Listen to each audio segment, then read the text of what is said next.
Ayon sa mapa, nandito ang hinahanap nating kayamanan. Paldo-paldo tayo kapag nakuha natin ito. Ayos, lahat ng pagkain mabibili ko na. Maraming akong mabibili nitong panturok. Tabang hangin, kunin mo na ang angkla at ihanda ito. Ihanda ang mga kagamitang pangbungkal. Nano, kunin ang mga tent na gagamitin natin. Hawakan mo ang tali. Ihanda nyo na ang inyong sarili.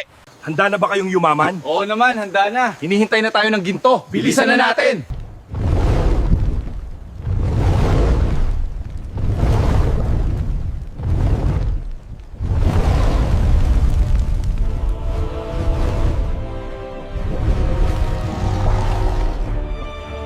Napapalaban ako sa isang asong lobong may pakpak katulad nitong nakukulong sa atin. Gumamit ako ng 3 ulo kasi malakas siya. Malalamang ang lolo na sinasabi niya itong nakakulong sa atin.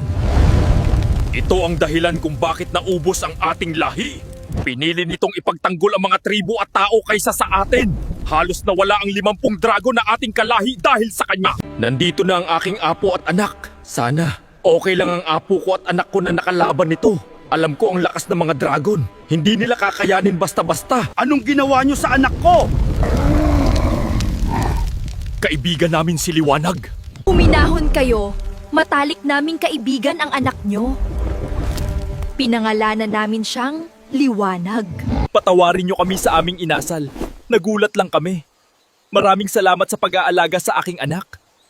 Kayong 3, mag-isang grupo kayo. Ako at si Tabang Hangin sa kabilang lugar. Maghiwa-hiwalay tayo. Sige, kita na lang tayo sa barko pagkalipas ng 7 araw.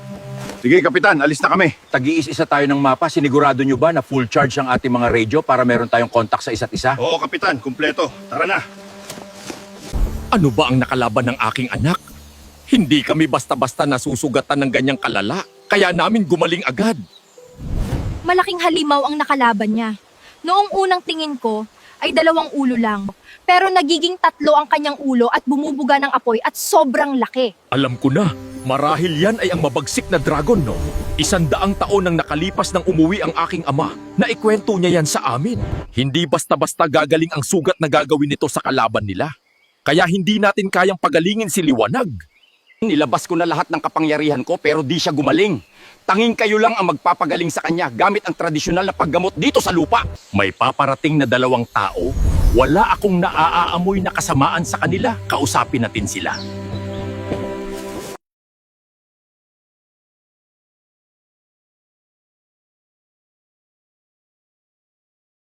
Papalapit Kapitan! na sila. Totoo ba itong nakikita ko? Asong lobo na may pakpak na may koronang ginto? Oo, Tabang Hangin, totoo nga yung nakikita mo. Narinig ko pa nga bago tayo lumapit, nagsasalita siya. Maari bang manghingi ng tulong sa inyo? Maari nyo bang tulungan ang aking sugatang anak at gamutin? Grabe ang pinagdaanan ng anak ng hari. Hindi basta-basta gumagaling ang kanyang sugat. Ito na marahil yung dragon na sinasabi ng kanyang lolo sa atin bago sa mawala. Bali ang kanyang 2 pakpak. Bali-bali ang kanyang paa. At madaming malalim na sugat na ayaw gumaling.